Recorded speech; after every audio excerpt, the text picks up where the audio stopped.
எல்லோருக்கும் வணக்கம். வாங்க இன்னைக்கு தஞ்சாவூர் ஸ்டைலில் குழிப்பணியாரம் எப்படி செய்யலான்னு பார்க்கலாம். இதுக்கு 2 கப் இட்லி அரிசி எடுத்துக்கோங்க. 2 ஸ்பூனு பாசிப்பருப்பு இல்லைனா பைத்தம்பருப்புன்னு சொல்லுவாங்க, அதை எடுத்து போட்டுக்கோங்க. உளுந்து 1/2 ஸ்பூனு, துவரம்பருப்பு 1 ஸ்பூனு, வெந்தயம் 1/2 ஸ்பூன். இது எல்லாத்தையும் நல்லா தண்ணி ஊற்றி 2 வாட்டி அலசிக்கோங்க. நல்லா அலசி எடுத்துக்கிட்டு அதுக்கப்புறம் புது தண்ணி ஊற்றி ஒரு 4 மணி நேரம் ஊற வச்சுருங்க.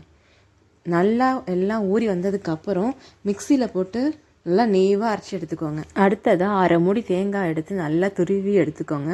துருவி எடுத்துகிட்டு இப்போ நம்ம அரைச்ச மாவில் அதை கலந்துடலாம். அடுத்ததாக 1/4 ஸ்பூன் உப்பும் ஏலக்காய் பவுடரும் அதில் போட்டுக்கோங்க.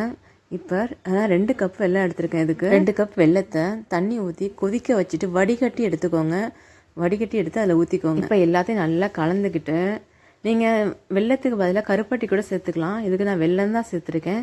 கருப்பட்டி கூட போட்டு யூஸ் பண்ணிக்கலாம் இதுக்கு. இப்போ எல்லாத்தையும் நல்லா கலந்து எடுத்துகிட்டு பனியார சட்டியை நல்லா அடுப்பில் காய வச்சுட்டு நெய் இல்லைன்னா நல்லெண்ணெய் இது வேணாலும் ஊற்றிக்கோங்க. உங்களுக்கு எது பிடிக்குமோ நெய்னாலும் ஊற்றிக்கலாம், ஆனால் நல்லெண்ணெய் வைத்தாலும் ஊற்றிக்கலாம். நான் நெய் தான் ஊற்றிருக்கேன். ஊற்றிட்டு ஒரு கரண்டியில் இந்த மாதிரி குழிப்பணியாரம் ஊற்றிக்கோங்க.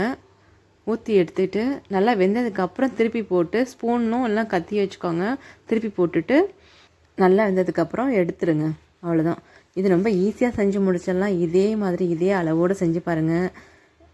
இதே அளவோடு செஞ்சு பார்த்துட்டு உங்களுக்கு எப்படி வந்திருக்குன்னு கமெண்ட் பண்ணுங்கள். இந்த வீடியோ உங்களுக்கு பிடிச்சிருக்குன்னு நினைக்கிறேன். இது ட்ரெடிஷ்னல் முறையில் தஞ்சாவூரில் இப்படி தான் நாங்கள் செய்வோம். உங்களுக்கு இந்த வீடியோ பிடிச்சிருந்துச்சுன்னா லைக் பண்ணுங்கள், சப்ஸ்கிரைப் பண்ணுங்கள், ஷேர் பண்ணுங்கள். தேங்க்ஸ் ஃபார் வாட்சிங்.